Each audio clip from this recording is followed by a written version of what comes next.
সব জায়গার ভিতরে দেখবেন যে বাংলাদেশে এমন একটা সেক্টর নাই, এমন একটা ক্ষেত্র নাই যেই জায়গাটার ভিতরে খারাপ মানুষ নাই।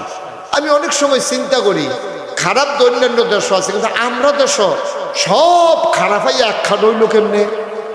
আপনি দেখবেন ওখানে রিক্সাওয়ালাতে আরম্ভ করিয়া একবারে টপ টু বটম, একবারে প্রধানমন্ত্রী পর্যন্ত, রাষ্ট্রপতি পর্যন্ত, এই আমরা তারা ভালোটার আগে খারাপটা বুঝে ভালো। এই কারবার কেন হইল? আমার মনে হয়, আমার একটা চিন্তা আর কি, আমার মনে হয় বাটফার সিটালা আল্লাহ বিমানও করে কই নিত লইছিল, সব দিবুদা বাংলাদেশ বরাবর ইয়া ফুড়ে গেছে। এত বাটফার সব জায়গার ভিতরে, এটা তো হওয়ার কথা না। এমন একটা জায়গা নাই যেই জায়গার ভিতরে আপনি বাটপার পাইবেন না। রিক্সাওয়ালা দেখবেন 5-6টা রিক্সা থাকলে একরকম ভাড়া, একটা রিক্সা থাকলে ভাড়া আরেক রকম, ঠিক কিনা কম? আমাদের দেশে 3 দল মানুষ আছে। একতারা ডেমকিয়া, যা মন চায় তা করতেই আছে। আরেকতারা করে না, কেউ কিছু কয়ও না। এবারে অক্ষরে সুফি মানুষ, বিশ্বাস, এবারে দিন দুনিয়ার কোনো খবর নাই, এবারে কেউ করতে দেয় না, আরে কি কয়, নিজে করে না, কেউ ডাকও দেয় না। এইটাই হলো সবচেয়ে সর্বনাশের মূল। একটা বাংলাদেশের গোটা সভ্য পৃথিবীতে সব জায়গায় কারণে কারণে সরকার বদল হয়। সরকার বদল হয় গণ অভ্যুত্থানে, সরকার বদল হয় নির্বাচনের কারণে, সরকার বদল হয় কোনো রাষ্ট্রপ্রধানের মৃত্যুর কারণে। এছাড়া সরকার বদলার আর কোনো পদ্ধতি নাই। হয় নির্বাচন, নয় মৃত্যু, নয় জনগণের আন্দোলন। সরকার সব জায়গায় বদল হয়, শুধু বাংলাদেশে না, গোটা পৃথিবীতেই বদল হয়। কিন্তু সরকার বদলের সিস্টেম, রাষ্ট্রীয় অবকাঠামো, ভদ্র পৃথিবী যেদিন থেকে শুরু হয়েছে সব জায়গায় সরকার বদল হয়েছে। একমাত্র বাংলাদেশ তার ব্যতিক্রম, যেখানে সরকার বদল হওয়ার পরে 330 জন মেম্বার অফ পার্লামেন্ট, আমলা কামলা বদুল্লা, র্যাব, গোয়েন্দা উপদেষ্টা, ঊর্ধ্বতন কর্মকর্তা সরকার বদলের সাথে সাথে একসাথে সবাই দেশ ছেড়ে পালিয়ে গেছে। বাংলাদেশ ছাড়ার কোথাও হয় না। কারণ কি বলতে পারবেন? কারণ হইল ওই দাউদ নবীর হেই গ্রুপ। আমরা করতাম না, কেউ কিছু কইতাম না।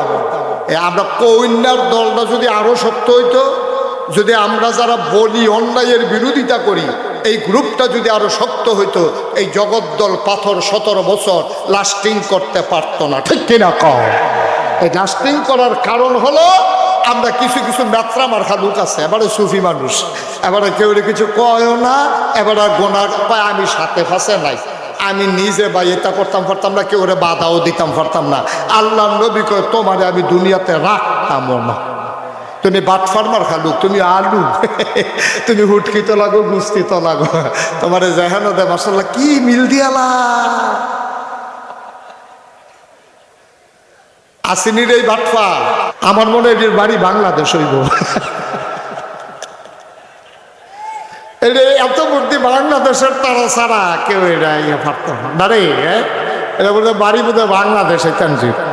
এটা শনিবারে বান্ধিয়া রাখতো, রবিবারে গিয়া ধরতো। আইন মানতে আছে, আইন বাংলা ঠিক হবে না, এই জন্য আইন মানতে আছে। শনিবারে আর পরে হাতে নৌকা ধানের শীষের ব্যানার খুব যত্ন করে ফুচ্ছা টুচ্ছা রাখতে আছে। তো তার ফুতে জিজ্ঞেস, আব্বা আমরা দি নৌকা, আপনি ধানের শীষের ব্যানারে তো যত্ন করেন কি রেখে ব্যাক করলইছ? নামত পেয়ে যদি শুকরিয়া আদায় করবে, যেই নামত পেয়ে শুকরিয়া আদায় করবে, শুকরিয়া আদায়ের কারণে ওই নামত আমার আল্লাহ আরো বহুত গুণে বাড়িয়ে দেবেন। বলেন সুবহানাল্লাহ। আল্লাহ দুনিয়ার মানুষের মতো না। দুনিয়ার মানুষ বলে একটা করে আর একটা, ঠিক কিনা? দুনিয়ার মানুষ অসুখে পড়লে একরকম, ভালো হয়ে গেলে আর একরকম, নদী পার হওয়ার আগে একরকম, নদী পার হয়ে গেলে আর একরকম, ক্ষমতায় থাকার সময় একরকম, ক্ষমতা চলে গেলে আরেক রকম, ঠিক কিনা? ক্ষমতায় থাকার সময় দেখবেন এমন কথা কয় যেটা পারবে না এইটাও কয়, ঠিক কিনা কন? পারবে না, সে জানে নিশ্চিত আমি এটা পারবো না, তারপরেও পার। দেখছেন না আমাদের দেশের অসুস্থ একটা মানুষ যার ওপেন হার্ট সার্জারি হয়েছে, আমরা তো মনে করছি আর ফিরতো না, যাক আল্লাহ ফিরেই আনছে সিঙ্গাপুর থেকে ঘুরাইয়া গাড়াইয়া। হেই লোক এই কোনো মতে বাচ্চা আইছে, ওমা টেলিভিশন খুললে হারে দেখা যায় আর সবাইরে ডাকতে আছে খেলা হবে। আজব কারবার, তুমি মোবাইলগুলো কার বাজে একটু বন্ধ করে দেন। খেলা হবে এটা বলতে গেলে আমি খেলা জানা লাগবে না, হে জানে যে মঞ্চ টঞ্চ লইয়া ফইরা জিজ্ঞায় দুইজনে তিনজনে দইরা খেলা করাই দেওয়ান লাগে। এই বেড়ায় যদি খেলা হবে কয় সে তো ডনের কথা না। তো ফলাফাইনে সেইটা কইছে নামেন, ফলাফাইনে নামছেও মাহেবরা ভাগ্যে গেছে। ঠিক কিনা কও? আমার আল্লাহ রাব্বুল আলামিন তিনি যা বলেন তিনি তাই করে দেন, তিনি কখনো ওয়াদা খেলাফ করেন না। ওয়াদা খেলাফ করা আমার আল্লাহর জন্য শোভাও পায় না। তিনি নিজেই নিজের ব্যাপারে ওয়াজ করে দিলেন। আল্লাহ বলেন ইন্নাকা লা তুখলিফুল মিআদ। আমার আল্লাহ এমন আল্লাহ, তিনি যা ওয়াদা করেন ওয়াদার খেলাফ করা আমার আল্লাহর জন্য শোভা পায় না। বলেন সুবহানাল্লাহ। আল্লাহ কয় উদউনি আস্তাজিব লাকুম, ও বান্দা তুই আমারে ডাক দে, ডাক দিতে দেরি কবুল করতে দেরি নাই, ঠিক কিনা? আল্লাহর কাছে চাইতে দেরি, আল্লাহ দিতে দেরি করেন না।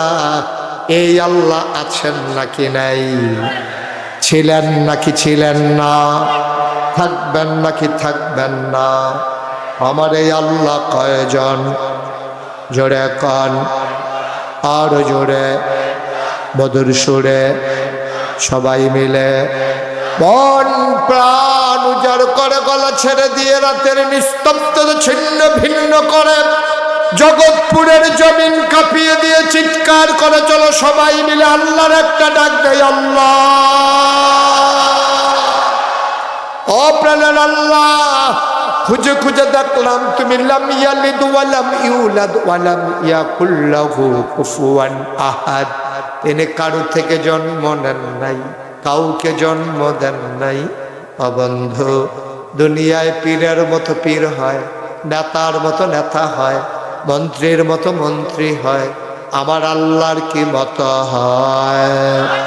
আমার আল্লাহর কি নমুনা হয়? আমার আল্লাহর কি ডুপ্লিকেট হয়? আমার এই আল্লাহ কয়জন? জোরে কন, আর জোরে মধুর সুরে সবাই মিলে মন প্রাণ উজাড় করে গলা ছেড়ে দিয়ে চলো সবাই মিলে ওই আল্লাহকে জানিয়ে দেই লা ইলাহা।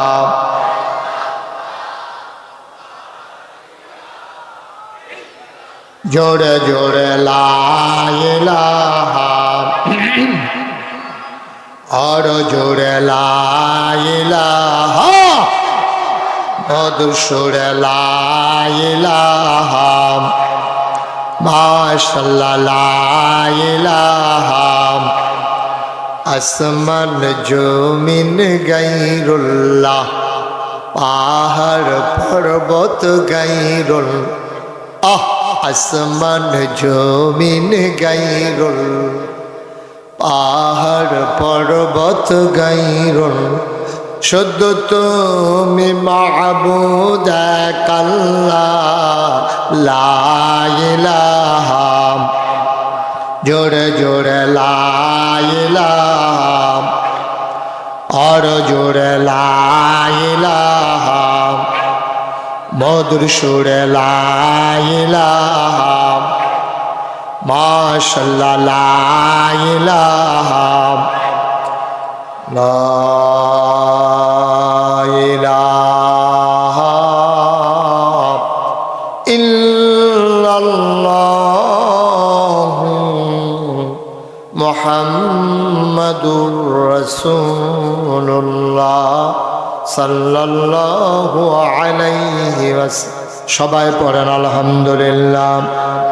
বন্ধুরা আমার, ভাইরা আমার, আমার আল্লাহ রাব্বুল আলামিন এই দুনিয়ার ভিতরে আমাদেরকে মানুষ করে বানানোর পরে আমাদের জন্য রাস্তা দিয়ে দিয়েছেন দুটা।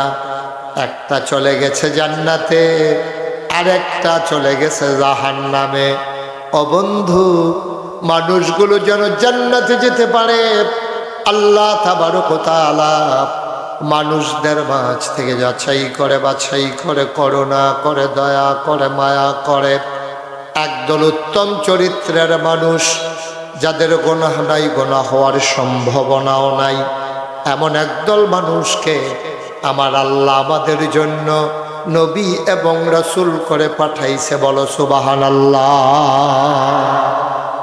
এই নবীদের মাঝে একজন নবী ছিলেন, তার নাম হলো দাউদ আলাইহিস সালাম। এই দাউদ আলাইহিস সালাম, ওনাকে আল্লাহ এত নিয়ামত দিয়েছিলেন, ওনাকে দুইটা স্পেশাল কোয়ালিটি, দুইটা অনন্য বৈশিষ্ট্য দাউদ নবীকে আল্লাহ দান করেছে। এক নম্বরে, তৎকালীন জামানায়, খুব খেয়াল করে মনোযোগের সাথে শুনে, এই যে বসেন, ওই যা মনে করছে অন্য হুজুর, বুঝতে পারছে না, এরকম জানলে উঠলো না। ওই হ্যাঁ, তারা বয় যাও, বয় যাও, আদর করে জাতা দিয়া বয় লাও। হ্যাঁ, ওটা ওটি করেন না। আমিন কম দোকানটা খুললে সরছি না, কয় বাহি দেন। ওয়াজটা শুরু হয়েছে না, তে আডাআডি শুরু করছে। আমিন কম, জোরে কম। দাউদ নবীর জামানায় মানুষের লোহার ব্যবহার ছিল বেশি। লোহা দিয়া মানুষ বাড়িঘর বানাতো, লোহা দিয়া বাসন পেয়ালা বানাতো, লোহা দিয়া মানুষ পায়ের জুতা বানাতো, মাথার টুপি বানাতো, সব লোহার ব্যবহার। ওরা লোহাকে পুড়াইয়া পুড়াইয়া বিভিন্ন শেইবে আপনার বিভিন্ন আকৃতি ধারণ করাইত। আল্লাহ তাবারক ওয়া তাআলা এবার দাউদ আলাইহিস সালামকে এমন ক্ষমতা দিলেন, ইনি যখন লোহার একটা টুকরা, মনে করেন 1 কেজি বাটখারা না, এটারে যদি হাতের ভিতরে লইয়া বিসমিল্লাহ করে তিনি মুঠ করতেন, সবাই দেখতো আঙ্গুলের সিফা দিয়া ফাঁকি দিয়া পানি পড়তে আছে। হাত খোলার পরে দেখতো ওই 1 কেজি বাটখারা পানি হয়ে পড়ে গেছে। সুবহানাল্লাহ বলবেন না? জোরে কোন সুবহানাল্লাহ। কোন জায়গায় সুবহানাল্লাহ কোন লাগে আপনার আন্তাজ আছে না? ইনশাআল্লাহ বুঝমতো কয়ে নেবেন, আমার জন্য দেরি করার দরকার নাই। বলেন সুবহানাল্লাহ। তাই আঙ্গুলের সিফা দিয়া পানি পড়তে এত ক্ষমতা ওনার ছিল, লোহাকে তিনি এমনভাবে ব্যবহার করতেন। আর একটা সুন্দর জিনিস আল্লাহ ওনাকে দান করেছেন, ওইটার নাম হইল সুন্দর কণ্ঠ। অনেক সুন্দর কণ্ঠ ওনাকে। ওই জমানার মানুষ গান বাজনা খুব পছন্দ করত, সুন্দর কণ্ঠের মানুষকে মানুষ খুব বেশি পছন্দ করত। আল্লাহ দাউদ নবীকে এমন সুন্দর কণ্ঠ দিলেন, আপনি ঘটনা শুনলেই বুঝবেন। মনে করেন আপনার তালুকদার পাড়া, জগৎপুর তালুকদার পাড়া মসজিদের উপরে একদল মানুষ দেখতে আছে, একদল পাখি এরকম ডানা খুইলা দিয়া দাঁড়াইয়া রয়েছে একেবারে মসজিদের বরাবর উপরে, উড়ে না, থেমে গেছে। এখন সব মানুষ দেখে চিন্তা করলো কি ব্যাপার, এখানে মসজিদের উপরে কি হইল যে তো হাজার হাজার পাখি এসে গেছে। সবাই দৌড়াইয়া গেছে কাছে, গিয়া দেখে, মনে করেন গিয়া দেখে দাউদ আলাইহিস সালাম বসে বসে ওই মসজিদে জাবুর তেলাওয়াত করে, আর পাখিগুলো উড়া খান্ত দিয়া জাবুর তেলাওয়াত শুনতেছে। সুবহানাল্লাহ বলবেন। আবার চিন্তা করেন কি কণ্ঠ, যত সুন্দর কণ্ঠ হোক, আমাদের দেশে কেউ কোরআন তেলাওয়াত করছে আর পাখিগুলো থেমে গেছে, এমন ঘটনা হয় না। মানুষ নিথর নিস্তব্ধ হয়ে গেছে, মানুষ চমকে উঠেছে, থমকে দাঁড়িয়েছে, কিন্তু পাখি থেমে গেছে এমন কিন্তু হয়নি। আরো ঘটনা আছে, উনি যখন সমুদ্রের কিনারে বসে বসে জাবুর তেলাওয়াত করতেন, অবাক বিস্ময়ে মানুষ তাকিয়ে দেখত সমুদ্রের মাছগুলো সব সমুদ্রের কিনারে এসে বেলাভূমিতে ঘাড় কাত করে ফালাইয়া উনি তেলাওয়াত করে, আর মাছেরা ওনার তেলাওয়াত শুনে। সুবহানাল্লাহ বলবেন। এখন ওই জমানায় খারাপ মানুষ যে এখন আছে, আগে ছিল না তা না, এখন একটু বাড়ছে আর কি। সব জায়গার ভিতরে দেখবেন যে বাংলাদেশে এমন একটা সেক্টর নাই, এমন একটা ক্ষেত্র নাই যেই জায়গাটার ভিতরে খারাপ মানুষ নাই। আমি অনেক সময় চিন্তা করি খারাপ অন্যান্য দেশও আছে, কিন্তু আমরা দেশ সব খারাপাই একখান হইল কেমনে? আপনি দেখবেন ওখানে রিক্সাওয়ালাতে আরম্ভ করিয়া একবারে টপ টু বটম, একবারে প্রধানমন্ত্রী পর্যন্ত, রাষ্ট্রপতি পর্যন্ত, এই আমরা তারা ভালোটার আগে খারাপটা বুঝে ভালো। এই কারবার কেন হইল? আমার মনে হয়, আমার একটা চিন্তা আর কি, আমার মনে হয় বাটফার সিটালা আল্লাহ বিমানও করে কই নিত লইছিল সব দিবুদা বাংলাদেশ বরাবর ইয়া ফুড়ে গেছে। এত বাটফার সব জায়গার ভিতরে, এটা তো হওয়ার কথা না। এমন একটা জায়গা নাই যেই জায়গার ভিতরে আপনি বাটপার পাইবেন না। রিক্সাওয়ালা দেখবেন 5-6টা রিক্সা থাকলে একরকম ভাড়া, একটা রিক্সা থাকলে ভাড়া আরেক রকম, ঠিক কিনা কম? 10 দোহানো ফেজ থাকলে ফেজের দাম একরকম, আর যখন দেখছে যে পুরাটা বাজার চুক্তি, তার দোহান ছাড়া ফেজ নাই, বাজারে ফেজের দাম আবার আরেক রকম, ঠিক কিনা কম? এটা হলো বাংলাদেশের মানুষের কেন জানি এই বাটফারি স্বভাব, আল্লাহ ভালো জানে। এই যে রমজান আসতেছে, এটা আর কয়দিন পরেই তো, 15 দিন পরেই তো রমজান পেয়ে যাবেন। এই রমজান হচ্ছে আল্লাহর পক্ষ থেকে নিয়ামত, আল্লাহর পক্ষ থেকে নিয়ামত। আল্লাহ রসুল বলেছেন, মান সামা রমাদানা ঈমানান ওয়া ইহতিসাবান গফিরা লাহু মা তাকাদ্দামা মিন যামবি। যে ঈমান ইহতিসাবের সাথে পরিপূর্ণ বিশ্বাস নিয়ে, আস্থা নিয়ে রমজানের 1 মাসের রোজা রাখবে, আল্লাহ তাবারক ওয়া তাআলা তার অতীতের সমস্ত গুনাহগুলো আল্লাহ মাফ করে দেবেন। সুবহানাল্লাহ বলবেন না? দেখে আমার কথা না নবীজির কথা। এই ব্যাপারে আমাদের কোনো সন্দেহ আছে? কথা কয় না সবাই। কোনো সন্দেহ আছে? আমাদের কারো কোনো সন্দেহ না। আল্লাহ তাবারক ওয়া তাআলা এই রমজান আমাদের মাঝে দিচ্ছেন। আর একদল মজুদদার ব্যবসায়ী এখন থেকে চিন্তা করতে আছে, আরো আগে থেকেই চিন্তা শুরু করছে যে রমজানে তো মানুষ খেজুর খায় বেশি, সোয়াবিন তেল লাগে বেশি, শরবত খাইতে চিনি লাগে বেশি, তারপরে ছোলা বুট লাগে। দেখবেন সবার তার দোকানও জায়গা হয় না, বাইক শহীদ তোলে আইনা সেটা, তারপরে মাল থুবাইতে আছে রমজানে বাড়াইয়া বেচার জন্য। না উজুবিল্লাহ বলবেন না? আল্লাহ কি সুযোগ দিল সওয়াব কামার জন্য? এই সওয়াব কামাইয়ের মাসকে সে টাকা কামাইয়ের মাসে পরিণত করে দিয়েছে, ঠিক কিনা বলেন? গোটা বিশ্বের বাংলাদেশ ছাড়া আর কোথাও নাই। সব জায়গায় রমজানে আপনার বিভিন্ন দেশে, আমরা তো আল্লাহর খাস মেহরবানি বিভিন্ন জায়গায় যাওয়ার সুযোগ হয়, বিভিন্ন দেশে রমজান আসলে মানুষ ছাড় দেয়, কমিয়ে দেয়, মালের দাম কমিয়ে দেয়, যে আল্লাহর মেহমানদের মাস, আল্লাহর মেহমানেরা রোজা রাখবে, এই রোজা রেখে রেখে ইফতার খাবে, সেহেরি খাবে, আমিও তার অংশীদার হব। বাংলাদেশ ছাড়া সকল দেশে আপনার দ্রব্য পণ্যের মাল কমে যায়, খাদ্য পণ্যের মাল কমে যায়, দাম কমে যায়, আর বাংলাদেশে সব জিনিসের দাম বেড়ে যায়, ঠিক কিনা কম? বাংলাদেশেই সম্ভব।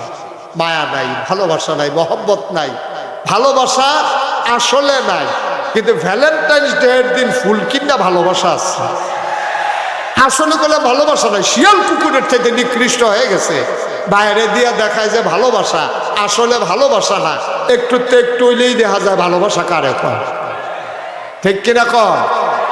এই আদর করে ফুল দিতে আছে, একটু বলছে না, এই আবার মুড়াইতে আছে। ভালোবাসা জাগাত শেষ। ভালোবাসা খারাপ জিনিস না। ভালোবাসা হবে শরীয়ত সম্মত ভাবে, ভালোবাসা হবে মায়ের জন্য, সন্তানের ভালোবাসা হবে মায়ের জন্য, সন্তানের ভালোবাসা হবে বাবার জন্য, ভাই ভাইকে ভালোবাসবে। এটাই তো আল্লাহ দেয়া। আল্লাহ তো ভালোবাসার উপরেই গোটা পৃথিবীটাকে টিকাই রাখছে, ঠিক কিনা কন? সন্তান যদি স্বামী তার স্ত্রীকে ভালো না বাসতো, তাইলে এত পরিশ্রম করে সে জমিনে কাজ করতে পারতো না, সে এত মেহনত করতে পারতো না। নিজের খাবারের জন্য এত মেহনত করা লাগে না, এত মেহনত করে নিজের স্ত্রীর জন্য, নিজের সন্তানের জন্য, সবাই মিলে যেন খুশিবাসি থাকতে পারে। ভালোবাসার কোনো দিন নাই, ভালোবাসার কোনো ক্ষণ নাই, ভালোবাসা ধনী গরিব নাই, ভালোবাসার কোনো বিনিময় নাই। ভালোবাসা ভালোবাসাই, এটার কোনো সময় নির্ধারণ নাই। 24 ঘন্টাই ভালোবাসা, ঠিক কিনা বলো? দিনের 24 ঘন্টা, সপ্তাহের 7 দিন, মাসের 30 দিন, বছরের 12 মাস, সব সময় মানুষের প্রতি মানুষের ভালোবাসা থাকবে। এটাই হচ্ছে আল্লাহর দেয়া বিধান, এটাই হচ্ছে আল্লাহর দেয়া মানুষের সাথে মানুষের সম্পর্ক। আর আমরা ভালোবাসাকে ঝেঁটিয়ে পিটিয়ে বিদায় করে একটা দিনের সাথে আমি সম্পৃক্ত করেছি। গত রাত্রে আমার মাহফিল ছিল ফেনীতে।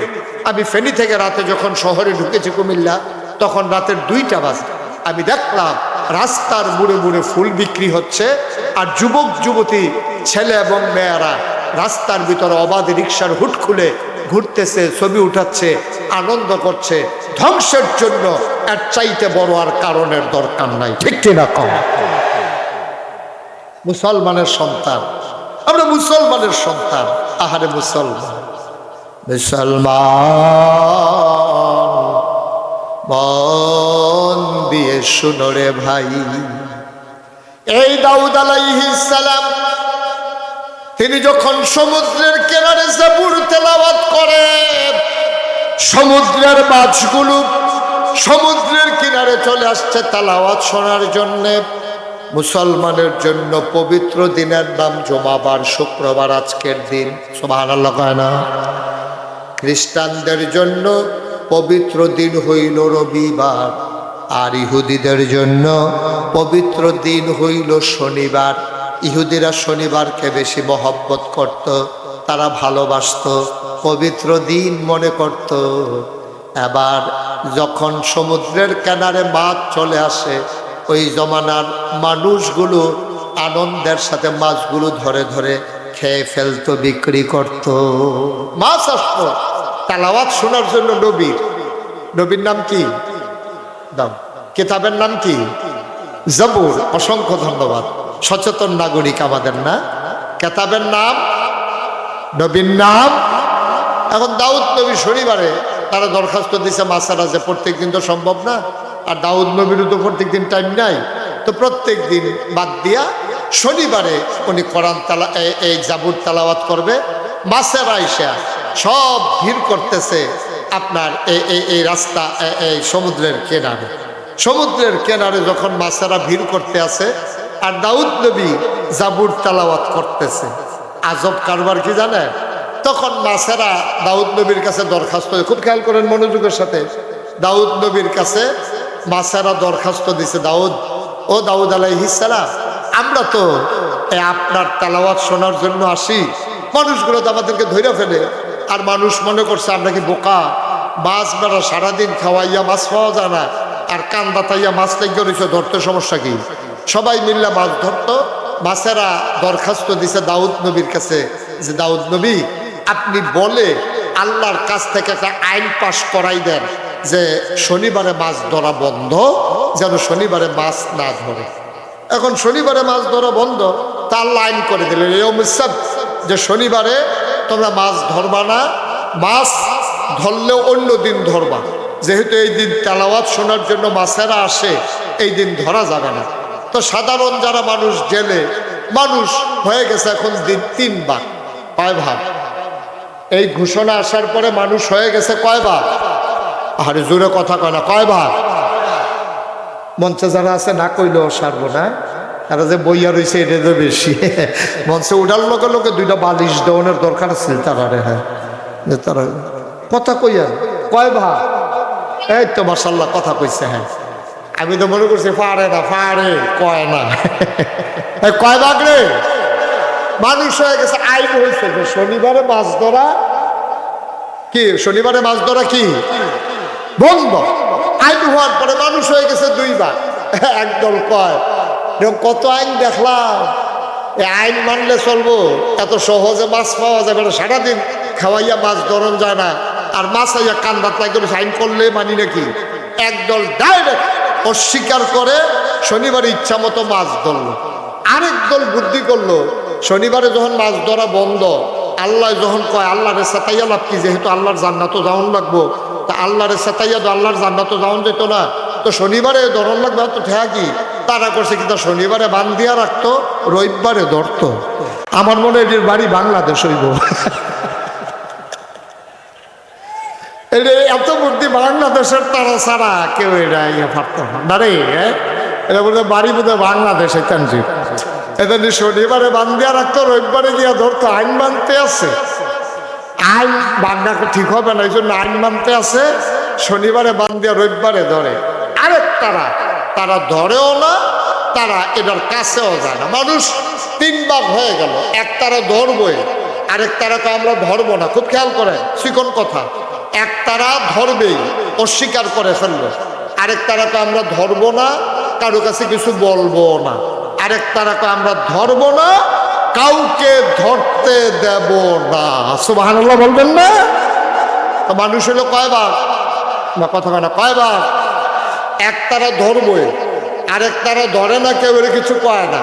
আরেক তারা ধরে না, কাউরে ধরতে দেয়। যে আমরা কাউকে ধরতে দেবো না, আল্লাহর আইন, আল্লাহর আইন লঙ্ঘন করতে কাউকে দেব না, এটা আমরা সিদ্ধান্ত, ডিসিশন। একদল লোক, তিন দল লোক ভাগ হয়ে গেছে। এক তারা ধরে, আরেক তারা ধরে না, মাতেও না। আরেক তারা ধরেও না, কেউ ধরতে দেয়ও না। আল্লাহ তাবারক ওয়া তাআলা এবার এই কারবারটি যে মানুষ করতেছে, আল্লাহ দেখে না কি দেখে না? আল্লাহ জানে না কি জানে না? আল্লাহ তাবারক ওয়া তাআলা সব দেখেন, সব জানেন। আপনি যদি রাতের আধারে ডুব দিয়া আপনি যদি এক ঢুক পানি খান, কেউ দেখবে না, একজন দেখে। তিনি কে? আপনি রোজা রাখছেন, এবার তো রোজা মোটামুটি ছোট দিনই পড়ছে, এর চেয়ে বড় দিনও তো রোজা ছিল। এই যে রোজার ভিতরে আপনি দুপুরবেলা মনে করেন অজু করতে আসেন, একজনে সাপ দিতে আছে আর আপনি অজু করতে আসেন, অজুর ভিতরে তিনবার কুলি করেন, যেতে সাপ দেয় হাতেও খেয়াল করছে না। আপনি তিনবার কুলির ভিতরে দুই সাইডেরটা হালাইছেন, মাঝেরটা ঢুকিয়ে হালাইছেন। যে সাপ দিতে আছে তেও দেখে না, কিন্তু একজন দেখে। তিনি কে? আপনি যদি ব্যানার টাঙ্গাইয়া রাস্তার কিনারে খান, কেউ দেখে না, আপনি তো ঘুরে রয়েছেন। আর পরে হাতে নৌকা ধানের শীষের ব্যানার খুব যত্ন করে ফুচ্ছা টুচ্ছা রাখতে আছে। তো তার ফুতে জিজ্ঞেস, আব্বা আমরা দি নৌকা, আপনি ধানের শীষের ব্যানারে তো যত্ন করেন কি রেখে ব্যাক করলইছ? রমজান আইলে দেখবা ফিসে দিয়া টাঙ্গান লাগবো, এর লেগে তো যত্ন করে রাখতে আছে। ব্যানার টাঙ্গাইয়া যেন জহান খুললা খাওয়ান যায়। নাউজুবিল্লাহ বলবেন না? জোরে বলবেন না নাউজুবিল্লাহ? এখন দাউদ নবীর জমানায় মানুষ হয়েছে কয় ভাগ? কথা বলে কয় ভাগ? তিন। আল্লাহ দুই দলকে ধ্বংস করে দিন। আমার মূল মেসেজ যেটা, আমি যেটা আপনাদেরকে বুঝাতে চাই, আমি মূল কথায় চলে আসছি। আল্লাহ দুই দলকে ধ্বংস করে দিলেন। যারা আল্লাহর বিধান মানল না তারাও ধ্বংস, যারা করলো না, মাছ ধরলো না, কিন্তু কাউকে কিছু বলল না, তারাও ধ্বংস। বেঁচে গেল শুধু একটা সম্প্রদায়, যারা ধরে নাই, কাউকে ধরতে দেয় নাই। এটা থেকে আজকে এই মাহফিল থেকে সিদ্ধান্ত নিতে হবে, আমরা অন্যায় করব না, কাউকে অন্যায় করতে দেব না। ঠিক কিনা বলো? এই সিদ্ধান্তে না পৌঁছলে দাউদ নবীর উম্মতের মতো আমরাও ধ্বংস হয়ে যাব। আমাদের দেশে এই তিন দল মানুষ আছে। একতারা ডেমকিয়া, যা মন চায় তা করতেই আছে। আরেকতারা করে না, কেউ কিছু কয়ও না। এবারে অক্ষরে সুফি মানুষ, বিশ্বাস, এবারে দিন দুনিয়ার কোনো খবর নাই। এবারে কেউ করতে দেয় না, আরে কি কয়, নিজে করে না, কেউ ডাকও দেয় না। এইটাই হলো সবচেয়ে সর্বনাশের মূল। একটা বাংলাদেশের গোটা সভ্য পৃথিবীতে সব জায়গায় কারণে কারণে সরকার বদল হয়। সরকার বদল হয় গণ-অভ্যুত্থানে, সরকার বদল হয় নির্বাচনের কারণে, সরকার বদল হয় কোনো রাষ্ট্রপ্রধানের মৃত্যুর কারণে। এছাড়া সরকার বদলের আর কোনো পদ্ধতি নাই। হয় নির্বাচন, নয় মৃত্যু, নয় জনগণের আন্দোলন। সরকার সব জায়গায় বদল হয়, শুধু বাংলাদেশে না, গোটা পৃথিবীতেই বদল হয়। কিন্তু সরকার বদলের সিস্টেম, রাষ্ট্রীয় অবকাঠামো, ভদ্র পৃথিবী যেদিন থেকে শুরু হয়েছে, সব জায়গায় সরকার বদল হয়েছে। একমাত্র বাংলাদেশ তার ব্যতিক্রম, যেখানে সরকার বদল হওয়ার পরে 330 জন মেম্বার অফ পার্লামেন্ট, আমলা কামলা বদুল্লা, র্যাব, গোয়েন্দা উপদেষ্টা, ঊর্ধ্বতন কর্মকর্তা সরকার বদলের সাথে সাথে একসাথে সবাই দেশ ছেড়ে পালিয়ে গেছে। বাংলাদেশ ছাড়ার কোথাও হয় না। কারণ কি বলতে পারবেন? কারণ হইল ওই দাউদ নবীর হেই গ্রুপ। আমরা করতাম না, কেউ কিছু কইতাম না। আমরা কন্যার দলটা যদি আরো শক্ত হইতো, যদি আমরা যারা বলি অন্যায়ের বিরোধিতা করি, এই গ্রুপটা যদি আরো শক্ত হইতো, এই জগদ্দল পাথর 17 বছর লাস্টিং করতে পারতো না। ঠিক কিনা কও? এই লাস্টিং করার কারণ হলো আমরা কিছু কিছু মেত্রা মার্খা লোক আছে, এবারে সুফি মানুষ, এবারে কেউ কিছু কয়ও না, এবারে গোনা পায় আমি সাথে ফাঁসে নাই। আমি নিজে বা এটা করতাম পারতাম না, কেউ বাধাও দিতাম পারতাম না। আল্লাহ নবী কয় তোমারে আমি দুনিয়াতে রাখতামও না। তুমি বাট ফার্মার খালু, তুমি আলু, তুমি হুটকি তো লাগো, গুস্তি তো লাগো, তোমার যেহানো দে মাসাল্লাহ কি মিল দিয়ালা। আসিনির এই বাটফার আল্লাহ কি সিদ্ধান্ত নিলেন দেখেন, কই বাটফারের দল দুনিয়াতে জাগানো। নবী করিম সাল্লাল্লাহু আলাইহি ওয়াসাল্লাম ১৫০০ বছর আগে, খুব খেয়াল, এই দুইজনকে একটু দইরা বসাই দেন না। এখন থেকে কিন্তু যারা উঠে তারা আর বিচার হইতো না, এখন থেকে বিচার হইব যারা লগের তো উঠছে তারা। এই ওয়াজটা এতক্ষণ চলতে আছে যে আমরা নিজে উঠি না, কেউ যে কিছু কই না, এইটা তো মূল সমস্যা। আমরা উঠবো না, কাউকে উঠতে দেব না। টান দিয়া দাফনা তুফনা আলগা করে লাগবে। মাহফিলতে উডন কি ইয়া মস্কারা পাইছ, মাত্র শুরু এনে হইছে ওয়াজ, তারা মনে করছে কতক্ষণ পরে মাইক সাইডা দিতে আছে, সাংঘাতিক দেরি হইব, অনেক দেরি হইব। এমন আচার্য ফজরের আজানও দিয়া হইতে পারে, কখন যায় না। মার হাবা কয় না রে, জোরে কয় না মার হাবা। তাহলে আমরা অন্যায় করব না, কাউকে অন্যায় করতে দেব না। সবাই রাজি আছে ইনশাআল্লাহ? যে আল্লাহ যেন কবুল করে, সবাই পড়ে না আমিন। এই রাজিটা যদি আরো আগে হইতেন, আপনি রাজি না আর তুললেন না দি, এইটা তো খাইছে বিপদ, বাত্তির তলা আমদাই। এবার রাজি কিন্তু কইতো না, যদি আবার ছবি তুল্লাই কেউ। হ্যাঁ আছে, রাজি আছে, রাজি রাজি ২-৩ বার কইছে, চিনি তো আমি, ওনার সাথে পরিচয় হয়েছে। বাপরে বার হাবা কন, সবাই কন বার হাবা। ভাইরা, এটা হচ্ছে আমাদের মূল সিদ্ধান্ত, ফান্ডামেন্টাল ডিসিশন। আমরা অন্যায় করব না, কাউকে অন্যায় করতে দেব না ইনশাআল্লাহ। আল্লাহ যেন কবুল করে, সবাই কন আমিন। আচ্ছা, ও আমি যদি মুশতাক ফয়েজি, হ্যাঁ নাগাই শরীফ সাবুদুর, কথা কেন না, আমি যে নাগাই শরীফ সাবুদুর মুশতাক ফয়েজি, আমি যদি এখনো জিকির শুরু করি, লা ইলাহা ইল্লাল্লাহ লা ইলাহা ইল্লাল্লাহ, ফজর পর্যন্ত যদি জিকির করি, কেউ আমার বিরোধিতা করবে না। বরঞ্চ বেরিয়েতে দেশি মুরগির ডিম সিদ্ধ করে ফাড়াইব, যে হারে হুজুরে যে জিকির করতে আছে ব্যান্ডত হয়ে গেছে গা বোধ হয়, ৪-৫টা দেশি মুরগার ডিম খাওয়া দরকার আছে। আরেক বেরিয়ে দেখবেন দেশি মুরগা বোনা কইরা ফাড়াইব, বিদেশি ফুতের টেহারা, বিদেশি কম্বলরা, আতর, সুরমা, কাজল, কত উপহার আমার লাগে আইয়া পড়বো লা ইলাহা ইল্লাল্লাহ কইলে। আচ্ছা, আমি মুশতাক ফয়েজি লা ইলাহা ইল্লাল্লাহ কইলে চতুর্দিকে হাদিয়া ইয়ে, তোহফা ইয়ে, টেহা পয়সা ইয়ে, এই কথাটাই তো নবীজি ১৫০০ বছর আগে কইছি। এই লা ইলাহা ইল্লাল্লাহ, আমি যে লা ইলাহা ইল্লাল্লাহ কই, জিকির করি, আমরা দেশের ফির সাবরা খানকার ভিতরে, তালিমের ভিতরে, মাহফিলের ভিতরে যেই জিকিরটা করে, আমার নবী ১৫০০ বছর এই জিকিরটাই করছিল, লা ইলাহা ইল্লাল্লাহ মুহাম্মাদুর রাসূলুল্লাহ। তা আমি নাগাই শরীফ সব জিকির করলে আমারে কেউ বাধা দেয় না, কেউ কিছু কয় না, কেউ কোনো দৌড়ানো দেয় না, টিটকারি মস্কারাও করে না, বরঞ্চ আরো হাদিয়াইয়ে। আর নবীজি যেই মাত্র কইছে সবাই পড়ো লা ইলাহা ইল্লাল্লাহ, বলার সাথে সাথে নবীর আপন চাচা আবু লাহাব, নবীর স্বাস্থ্য চাচা আবু জেহেল, এরপরে মক্কার যারা কাফের ছিল সবাই মিল্লা নবীর আক্রমণ করার জন্য ঘেরাও দিয়ে ফেলছে, নবীর গায়ের ভিতরে পাথর মারলো। আবু লাহাব চিৎকার করে বলল, ইয়া মুহাম্মদ তাব্বালাক, ও মুহাম্মদ তোমার ধ্বংস হোক। আবু জেহেল নবীকে আঘাত করতে গেল। আমি মুশতাক ফয়েজি লা ইলাহা ইল্লাল্লাহ কইলে কেউ বাধা দেয় না, বরঞ্চ খুশি হয়। আর নবীজি লা ইলাহা ইল্লাল্লাহ কনে এবার আফন চাচায় ফাত্তর মারে, হগলে মিল্লা মারতো ধরে। এখানে একটা রহস্য আছে নাকি নাই? তাহলে বোঝা গেল আমার জিকিরটা নবীজির জিকিরটা সুন্দর হয়। বিষয়টা কি এরকম? আমারতে আমি যেন সুন্দর করে লা ইলাহা ইল্লাল্লাহ কইতাম পারি, নবীজি এত সুন্দর করে পারছে না নাকি? নবী আমার চাইতে কত কোটি গুণ বেশি সুন্দর বলল, কিন্তু নবী বলার কারণে আঘাত আসলো, আমি বলার কারণে হাদিয়া আসলো। রহস্যটা কি? সমস্যাটা কোন জায়গায়? সমস্যা হলো মক্কার মানুষগুলো আরবি বুঝে। লা ইলাহা ইল্লাল্লাহ নবী যখন কইছে তারা লগে লগে বুঝালাইছে। আবু জেহেলে কি বুঝছে? তো সমাজের নেতা আছিল, হ্যাঁ বুঝালাইছে, এই তোরা যে শুনতে আস লা ইলাহা ইল্লাল্লাহ কি, এটা বুঝছ?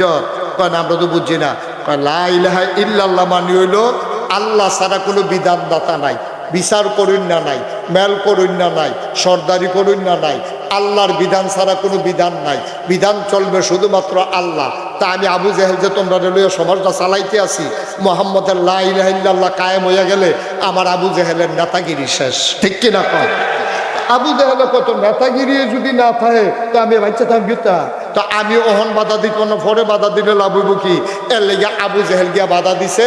আর টাকা যাক, বাধা দাও, শক্তি প্রয়োগ করো, মোহাম্মদের লা ইলাহা ইল্লাল্লাহ ঠেকাও। তারা ঠেকাইছে ইসলামকে এই জন্য যেন আবু জেহেলের নেতৃত্ব ঠিক থাকে। আচ্ছা, আবুল আহাবে বাধা দিল কেনে? আবুল আহাব ছিল তৎকালীন জমানায় সুদি কারবারি, সবচেয়ে বড় সুদখুর। সেই সুদখুর বাধা দিল আবুল আহাব কেন? সে বাধা দিছে এই জন্য, মোহাম্মদে যে কয় লা ইলাহা ইল্লাল্লাহ, তাইলে বিধান চলবে আল্লাহ, সুদের ব্যবসা আর চলবে না, তাইলে আমি আবুল আহাবের কামাই রোজগার শেষ। সুতরাং তাড়াতাড়ি লা ইলাহা ইল্লাল্লাহ থামাও, টাকা যাক, খেলা সুন্দর হোক, আবুল আহাব এই মোহাম্মদরে থামাও, আমি আবুল আহাবের ব্যবসা চাঙ্গা রাখো। এই জন্য আবুল আহাব নবীজির বিরোধিতা করেছে, ঠিক কিনা? আজকে তুমি সুন্দর করে আল্লাহর দেওয়া বিধানটারে সুন্দর করে মানা শুরু করো। যে কলেজও যেই ফলারা পড়ে এতে মাসুমের মতো দাঁড়িয়ে হোক, কলেজও ফরিন্য ফলারা, ইউনিভার্সিটি ফরিন্য ফলারা মাসুমের মতোতে দাঁড়িয়ে হোক, দাঁড়িয়ে হনের লগে লগে তার ক্লাসের ফলাবাইনে দেখবা টিটকারি মারা শুরু করবো। কি ধরে তুই হুজুর হয়ে গেছিস কা, তুমি মাতার দেশ, নামাজ যদি ফরস তারে টিটকারি মারা শুরু হইব। আচ্ছা, কলেজের ফলাবাইনে মাইয়া মানে টিটকারি মারুক, মান্না নেওয়ান যায়।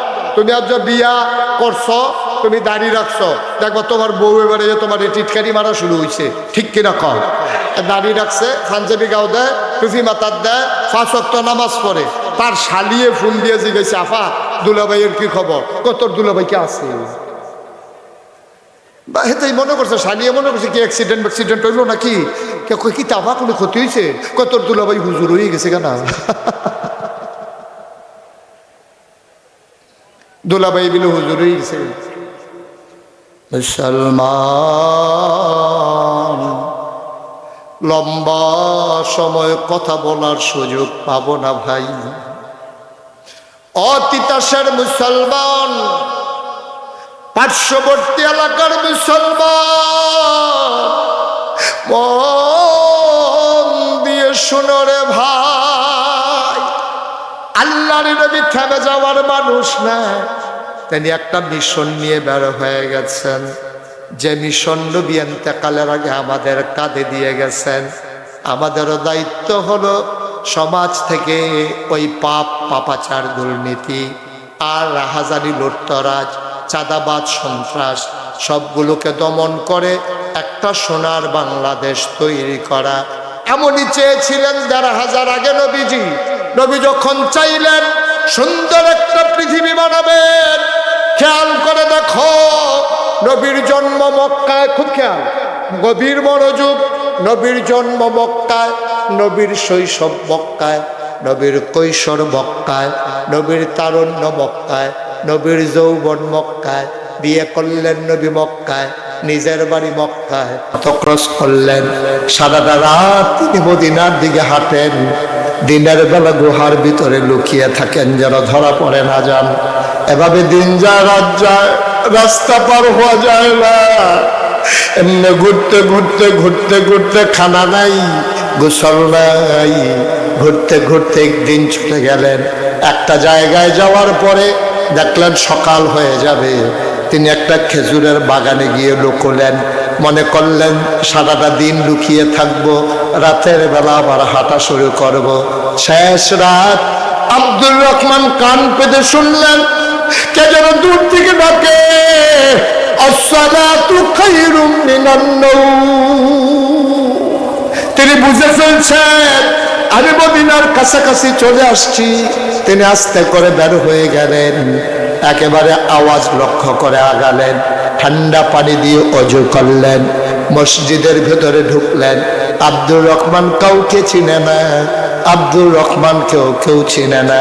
নামাজ নবীজি ঢুকলেন, নামাজ হয়ে গেল।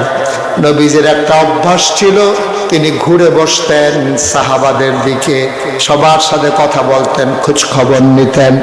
আল্লাহ নবী বললেন, তো সবাই ভালো আছো?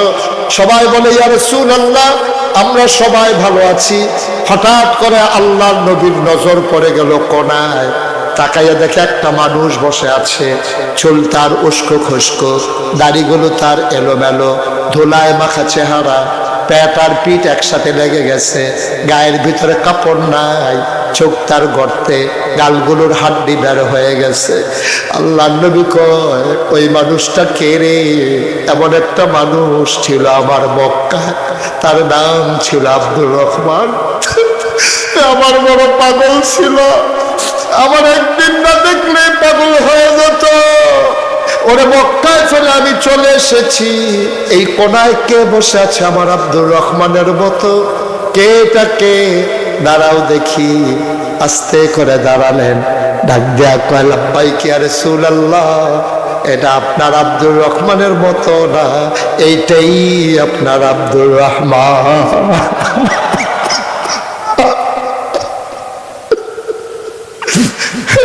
আপনার আব্দুর রহমান, আমি আপনার আব্দুর রহমান। আল্লাহ নবী আব্দুর রহমান কেমনে আসলি?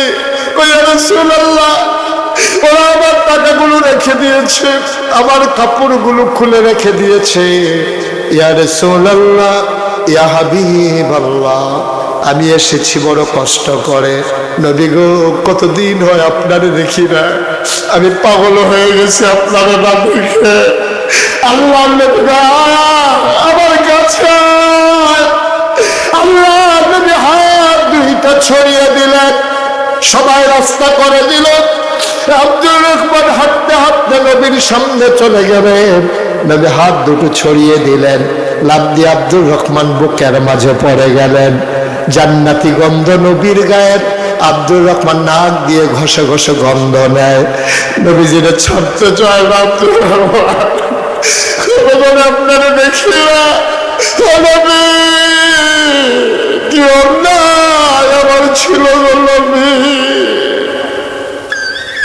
আমি তো কারোর উপরে কোনো জুলুম করি নাই, আমি তো কারো সম্পদ লুণ্ঠন করি নাই, কোনোদিন ধমক দেওয়া কারোর একটা কথা বলি নাই। ওরা আমাকে কেন আটকে দিল? আমাকে আসতে দেন, আমি লুকিয়ে লুকিয়ে এসেছি নবী। আল্লাহ নবীও কান্দেন, আব্দুর রহমান ইবনে আউফ কান্দেন। আল্লাহ নবীকে ছাড়েন না, জড়িয়ে ধরে আছেন। নবীর গায়ের জান্নাতি গন্ধ শ্বাস ভরে ভরে আব্দুর রহমান নেয়। এবার আস্তে করে আব্দুর রহমানকে নবী ছেড়ে দিলেন। আল্লাহ নবী দাঁড়ালেন। আব্দুর রহমান জানতে চাই, ইয়া রাসূলুল্লাহ, ইয়া হাবিবাল্লাহ, আমার অপরাধটা কি? আমি কি অন্যায় করেছি? আল্লাহ নবী ডাক দেখো, আব্দুর রহমান, তোর আলাদা কোনো অপরাধ নাই, যে অপরাধের কারণে আমি নবীর মতো মানুষটা মক্কায় থাকতে পারলাম না, আমারও তো কোনো অপরাধ ছিল না। একটাই আমাদের সবার অপরাধ, ওয়ামা নাকমু মিনহুম ইল্লা আইয়ুমিনু বিল্লাহিল আজিজিল হামিদ। আমাদের সকলের একটাই অপরাধ, আমরা এক আল্লাহর উপরে ঈমান এনেছি, ঠিক কিনা? আজকে গোটা পৃথিবীর 250 কোটি মুসলমানের একটাই অপরাধ, ফিলিস্তিনের মুসলমানেরা রক্তে রঞ্জিত হয় একটাই অপরাধ, তাদের সেই অপরাধ তারা আল্লাহর উপর ঈমান এনেছে। ভারতে কাশ্মীরের ঝিলাম নদীর স্বচ্ছ স্ফটিকের মতো, ডালিমের দানার রসের মতো পানিটা আজকে রক্তে রঞ্জিত হয়েছে মুসলমানের রক্তে। একটাই অপরাধ, তারা এক আল্লাহর উপর ঈমান এনেছে। আরাকানের মুসলমানের রক্তে নাফ নদীর পানি রক্তে রঞ্জিত হয়েছে, তাদের একটাই অপরাধ, তারা এক আল্লাহর উপর ঈমান এনেছে। আজকে বাংলাদেশে ওলামায়ে কেরাম, সাধারণ মুসলমান, আমাদের একটাই অপরাধ, আমরা এক আল্লাহর উপরে ঈমান এনেছি। আমরা জানিয়ে দিয়েছি, এপথ কখনো কুসুমাস্তীর্ণ ছিল না, এপথ কণ্টকাকীর্ণ, এপথে চলতে গেলে পা হবে রক্ত রঞ্জিত, পিচ ডালা পথ হবে রক্তে রঞ্জিত। সুতরাং এ পথ কখনো সহজ পথ ছিল না, এ পথ আমাদের জন্য কঠিন পথ। আমরা সিদ্ধান্ত নিয়েছি ১বিংশ শতাব্দীর সূচনা লগ্নে ২৪ গণঅভ্যুত্থানের পরে মুসলমান আবার যখন টেকনাফ থেকে তেতুলিয়া, অরবসা থেকে পাথুরিয়া, সব জায়গায় যখন মুসলমান জেগে উঠেছে, আমরা সিদ্ধান্ত নিয়েছি এ পথে চলতে গেলে বাংলা হবে, হাল্লা হবে, জাল জলম নির্যাতন হবে, প্রয়োজনে জীবন দেওয়া যাবে। ইমান দেওয়া যাবে না। রাজি আছো কিনা হাত তুলে রাখা।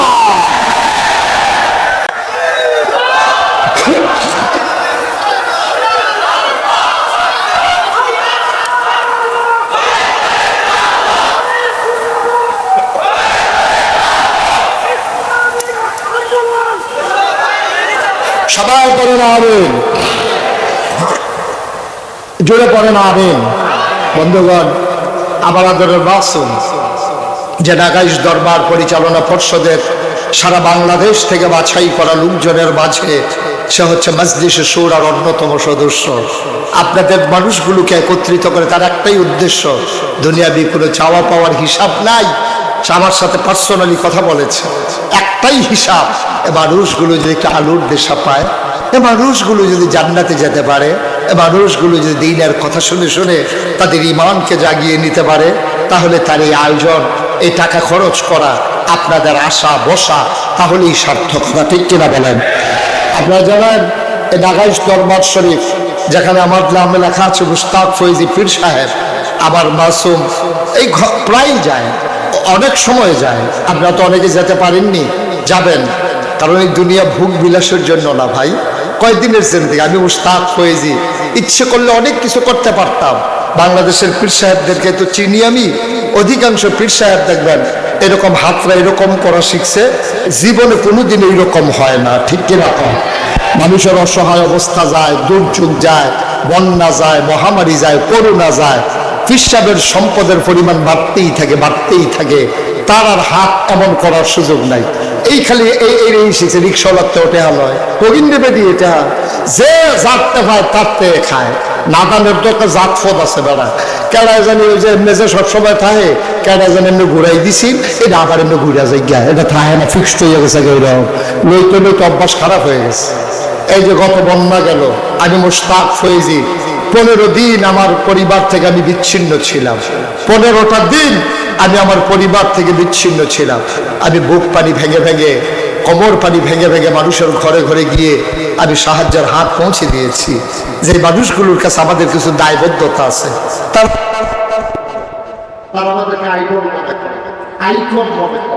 আপনি গাছের মাছ দেখাবেন, প্রথম গাছের মাথাটা গরুর পূজাটা বিদেশি ভিতরে দেওয়া না, সব বইলা বইলা খানা করতে নাই, অন্তত কিছু বিপদের সময় দাঁড়ান না, তত আল্লাহর কাছে কইতে পারবেন, আল্লাহ সারা বছর খাইলেও অন্য সময় গেছিলাম তার কাছে, কিন্তু আমরা খাইতে দিতে আমার অভ্যাস হয়েছে, খাওয়ার অভ্যাসটা আমরা ভুলে গেছি, শুধু খাইতে শিখেছি। আমি এই করোনার সময় রাতে রান্নায় আমার গাড়ি নিয়ে আমি ঘুরে ঘুরে মানুষের দরজার পাক দিয়া আমি তাদের কাছে বাজার করে পৌঁছে দেওয়ার চেষ্টা করছি। এটাই তো কোনো সত্য, 1000 বছর আগে নবী এই কাজটাই করেছেন।